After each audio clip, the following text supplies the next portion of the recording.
adventurers, and welcome back to another episode of the Awkward Dungeon Master. Thank you for joining me in part 2 of discussing abbreviations.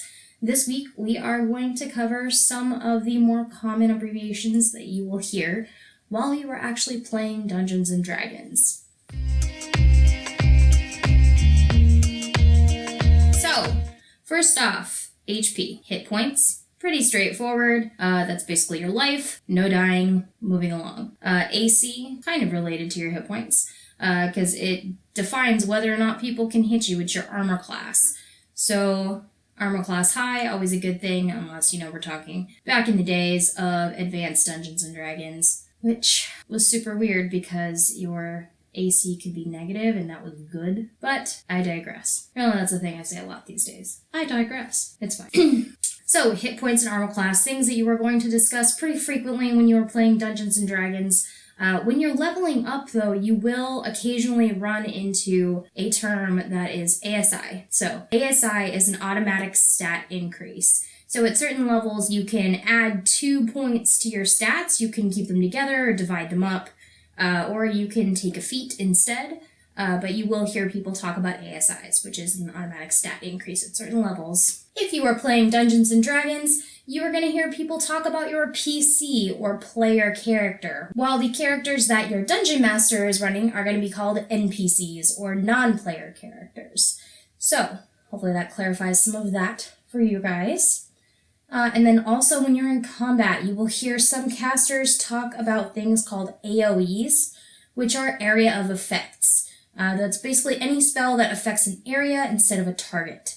So when we talk about Fireball, which seems to be one of the big ones, always and forever, it's a 15, 20-foot radius sphere. It's fucking huge. I have one somewhere. Bear with me. Please don't judge me too harshly. I need to reorganize all my miniatures again. So these are area of effect templates. You can kind of see this one. This is a cone-shaped area of effect template. So there's that. 15 foot. I think this is a 15-foot cone without measuring it. But I do have a full set of area of effect templates that my husband 3D printed for me. But talking about Fireball, this is Fireball. It's freaking huge. This one's pretty cool because Joe printed it actually as fire for me. You can also use this for Wall of Fire. Wall of Fire can make a circle. So this is a nice one that I have to just set out on the table. But I like it because I can also be a humongous dork with it. Anyway, those are area of effect templates, and I'm a fucking weirdo. Another thing, you want to know what it is when you're in combat. This one I don't hear shortened quite as much when you're actually playing, but I do see it shortened a lot online. So that is AOO, or you may also see it just abbreviated as AO. So it is attacks of opportunity. When you or another creature moves out of the space that someone is threatening, you get an attack of opportunity. So it basically means that they are opening themselves up to attack in order to retreat or move to another space that is more advantageous to them. You can use your action to disengage, which nullifies the ability of anyone to actually do an attack of opportunity, but that takes your action. So a lot of the times you're deciding, do I want to move away and be safe, or do I want to just take that attack of opportunity and do something else here in a second when I get to where it is that I want to be? Attacks of opportunity, AOO or AO, you may see both. And now we're going to get into some terms that are used by players and dungeon masters alike at various times. One of the big ones that you hear people talk about a lot, but I rarely actually see happen in game, is TPKs. And this is total party kills. Essentially what that is whenever something happens in game that kills the entire party. Such as if you guys were lower level and everybody's got single-digit hit points, and you meet a big bad that you think you can take and you really can't, and they drop a fireball on you, you're all probably going to die. It is what it is. Sometimes you have a killer GM who just wants to murder everybody and takes joy in that, but hopefully you don't, because those are sad.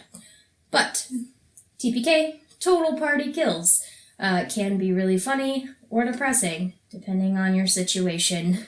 Big one that I want to talk about with you guys. You will see these terms online. It's RAW or RAI, R-A-W or R-A-I. And it's typically when people are debating rules online. So it's rules as written or rules as intended, which I will have a video coming up on one. There was kind of a debate on a local Facebook page recently that made me want to cover the topic. So keep your eyes peeled for that one, because it was interesting and it got heated and very trolly. But rules as written versus rules as intended, you will frequently see Wizards of the Coast put out clarifications for rules when stuff like this happens a lot online. But there's that. The last couple that I want to talk to you guys about are Dungeon Master specific for the most part. You will hear other people talk about them, but for the most part, these are things that your Dungeon Master needs to know. So you will hear people talk about setting a DC. If you have a Dungeon Master screen, and hopefully you do because it's a lovely tool, mine is invaluable to me even now, 3 years after I've started running, because it's got all those conditions on the inside with the effects of them, which is super helpful. And there is also a small little chart there that is the DC scale, or the difficulty class of things that you are setting for your players. I should probably just take it out and look at it. Where is that? It's all the way over there. God damn it. Fun videos. Fun. Super fun. It's great. So, I have the older style of DM screen.